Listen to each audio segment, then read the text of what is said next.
Piri is trail to the stars. And Jinda is stars. And Ngak or Mika is the moon, and Ngak is the sun. The sun is called Ngak.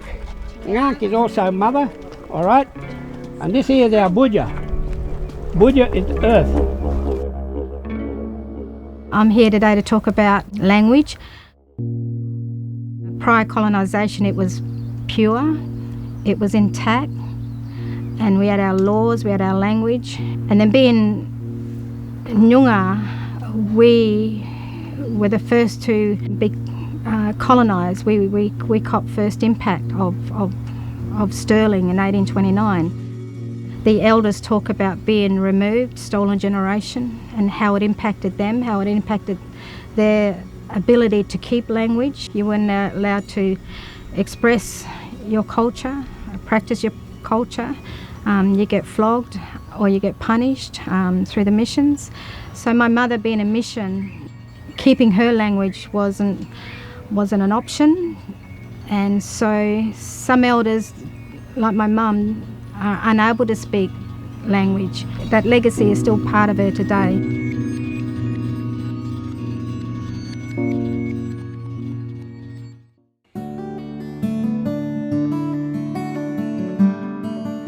Ballet means Look out. if something scary happenings in the movie, or if I wanted to scare Belle, my little sister, I would say, Ballet, what's behind you? Ballet, look out, Momo. See the eyes, how they look? Language is part of bonding. You comfort baby through songs, you comfort baby through humming, you know. And so the moment they're born, you start to sing to them, you know, develop that relationship through language, through bonding. It's everything.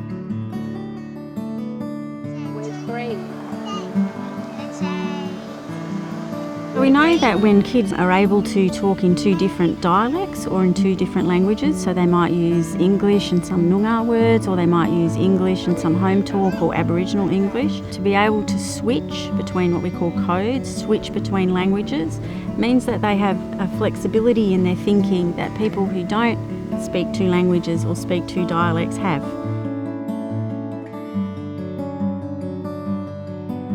Sometimes the birds will sit up in a tree. So that's where you get, that's another form of darch what people get. And darch is the Noongar word for meat. So we're going to put it up this way. Where's your boy? Where's your Pablo?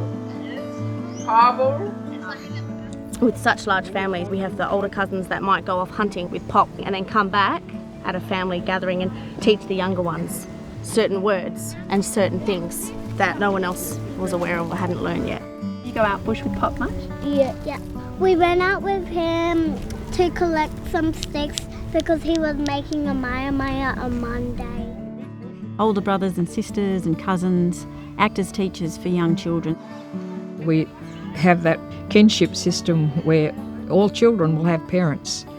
So my brothers are my kids' uncles, my husband's brothers are their dads, my sisters are their mothers, and his sisters are their aunties.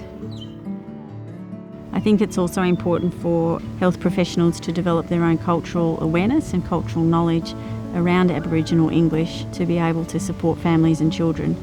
Unfortunately, a lot of our mob, you know, especially our oldies, when they're in the doctors and they don't understand, and they just sit there and go, yep.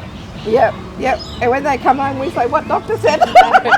And they go, I don't know. Our language needs to be valued, and it needs to be spoken. To use it every day, use it in your house, you know, speak how you, where I'm talking now, English.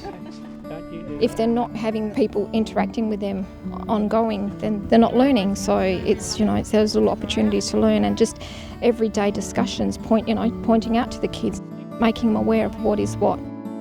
Use your Noongar language in the house, so it's passed down that way to like my grandson, my great-grandson.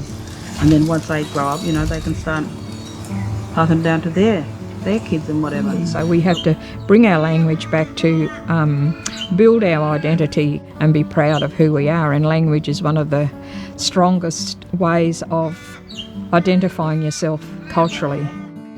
This journey is not just our journey, it's everybody's journey. And the elders here do an amazing job.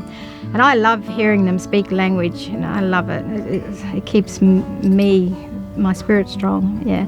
To hear someone speak the language fluently, it's like just listening to a song being sung. You know, it's like water rippling over the rocks in little waves, rippling along. It's beautiful, it's absolutely beautiful. And it makes me proud. And when when you leave here, may you have a safe journey to wherever you may be going.